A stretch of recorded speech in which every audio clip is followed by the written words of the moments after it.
नमस्कार.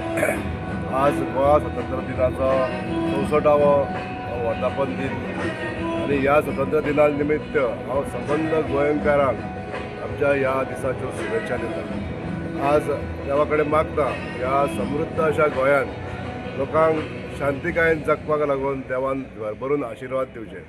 आज आमच्या गोमंतक भुमीचेर जे अनेक राज्यांसून अनेक प्रांताचे अनेक धर्माचे लोक ह्या गोंयांत वास्तव्य करिता सगळ्या गोमंतक भुमीचेर आसलेल्या ह्या लोकांक बरें आरोग्य मेळचें, आयुश्य मेळचें आनी ह्या गोंया राज्यांत नांदुपाक देवान बरे आशिर्वाद दिवचे अशी सगळ्यां कडेन सगळ्यांक एक शुभेच्छा दिता.